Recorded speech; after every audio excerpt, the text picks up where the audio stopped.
नमस्कार स्टूडेंट, आप लोग कैसे हैं। तो यह वीडियो उन विद्यार्थियों के लिए है जिन्होंने साइंस में अभी तक कुछ भी नहीं पढ़ा, उन्हें कुछ भी नहीं पता और उनका एग्जाम 27 फरवरी को है। तो यह वीडियो इसकी बिल्कुल भी ना करें, एंड तक देखें। आज की इस वीडियो में मैं बताने वाला हूं, अगर आपको साइंस के पेपर में कुछ भी ना आए, कोई भी क्वेश्चन ना आए, तो ये जो ट्रिक बताने वाला हूं उसको आपको फॉलो करना है। क्या करना है, इस वीडियो को समझ लेना है। जिस भी प्रकार से मैं ट्रिक बताने वाला हूं आपको वह ट्रिक लगाना है। और सबसे पहले बात मैं ये बताना चाहता हूं कि आपको कोई भी आंसर छोड़कर नहीं आना है, क्योंकि कोई आंसर 6 नंबर में विस्तृत उत्तरीय प्रश्न मान लो आया हुआ है, अगर आप उसमें कुछ ना कुछ लिखेंगे तो 2 और 3 नंबर जरूर पा जाएंगे। तो आपको क्या करना है, कोई भी आंसर छोड़कर नहीं आना है।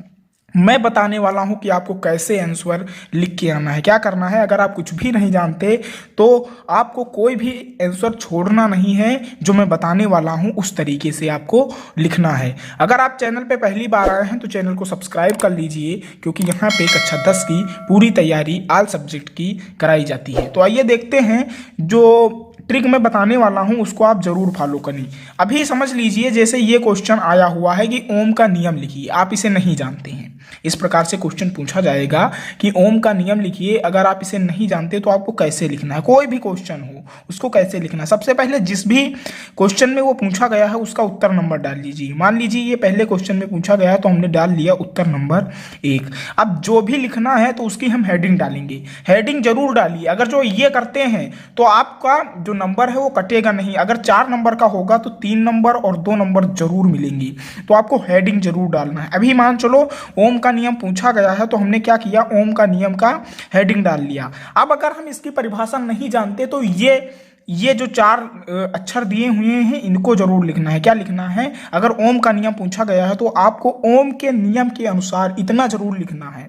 इतना आपको जरूर लिखना है। अगर आप नहीं जानते हैं तो जो तब भी आपको इतना लिखना पड़ेगा। अगर नहीं जानते तब भी आपको इतना लिखना है। तो क्या करना है, आपको ओम के नियम के अनुसार इतना लिखने के बाद आप जो भी जानते हैं वो आगे लिख सकते हैं। लेकिन अगर आप इतना लिखेंगे तो ट्रस्ट मी, अगर 4 नंबर का क्वेश्चन है तो 2 नंबर जरूर मिलेगा, आगे गलत लिखा हुआ होगा फिर भी। तो इस प्रकार से आपको क्वेश्चन का आंसर देना है। यहीं पर दूसरा क्वेश्चन अगर इस तरीके से पूछा जाए, मान लो पूछ लिया जाए कि फ्लेमिंग के दाएं हाथ का नियम लिखिए और आप नहीं जानते हैं, तो किस प्रकार लिखेंगे। सबसे पहले तो उत्तर नंबर डालेंगे और जिस भी क्वेश्चन में पूछा गया है उसका उत्तर नंबर डालेंगे। उसके बाद आपको क्या करना है, हेडिंग डालना है फ्लेमिंग के दाएं हाथ का नियम। इस प्रकार से लिखना है। अगर आप इस प्रकार से लिखते हैं, ट्रस्ट मी, आपके नंबर नहीं कटेंगे, क्योंकि एग्जामिनर इतना ध्यान नहीं देता कि बच्चे ने क्या लिखा, क्योंकि उसे बहुत सी सारी कॉपियां चेक करनी होती हैं। तो आपको क्या करना है, फ्लेमिंग के दाएं हाथ का नियम का क्या करना है, आपको हेडिंग डाल देना है। उसके बाद आपको क्या लिखना है ये ध्यान दीजिए। उसके बाद आपको लिखना है फ्लेमिंग के दाएं हाथ के नियम के अनुसार। अब आप जो जानते हैं वो लिख सकते हैं। अगर आप नियम जानते हैं तो नियम लिखें, अगर नहीं जानते तो इसी से रिलेटेड जो भी जानते हैं वो आगे लिख सकते हैं। अगर ये 3 नंबर में पूछा गया तो 1.5 नंबर और 2 नंबर तक जरूर मिलेगा। इस प्रकार अभी वैद्युत प्रतिरोध की परिभाषा पूछ ले तो आप क्या लिखेंगे, उत्तर नंबर डालेंगे और हेडिंग डाल लेंगे। जिस भी क्वेश्चन का आंसर लिखना है हेडिंग जरूर डालें, इससे इंप्रेशन अच्छा पड़ता है।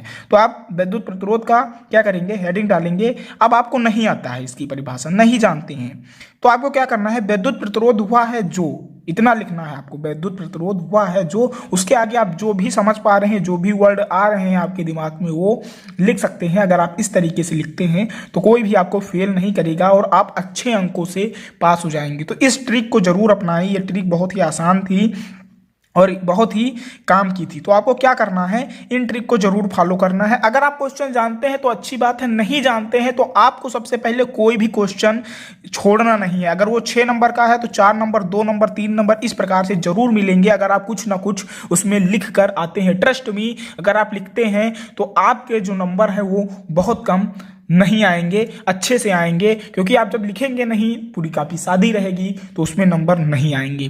तो आपको पूरी कॉपी लिख कर आना है। अगर आप ये करते हैं, ट्रस्ट मी, आपके नंबर नहीं कटेंगे, विश्वास कीजिए। अगर आप क्वेश्चन नहीं जानते तो इस तरीके से लिख सकते हैं। अभी ओम का नियम पूछा जाए, मान लो पूछ लिया है, तो आपको इस तरीके से लिखना है। अगर आप जानते हैं तो अच्छी बात है, सही लिखिए। अगर आप नहीं जानते तो दिमाग में कुछ भी आ रहा है सिर्फ उसी से रिलेटेड लिखना है। ऐसा नहीं है गाना, सॉन्ग, शायरी ये सब लिख कर चले आ रहे हैं तो इसको आपको नहीं लिखना है और क्वेश्चन को छोड़ना बिल्कुल भी नहीं है। आई होप मैंने जिस तरीके से ये ट्रिक बताई है आप उसको फॉलो करेंगे। अगर आपको कोई क्वेश्चन नहीं आ रहा है, अगर आ रहा है तो आप वही लिखेंगे जो आपको आ रहा है, लेकिन छोड़ना नहीं है कोई भी क्वेश्चन को। तो फिर मिलते हैं अगले वीडियो में, तब तक के लिए धन्यवाद।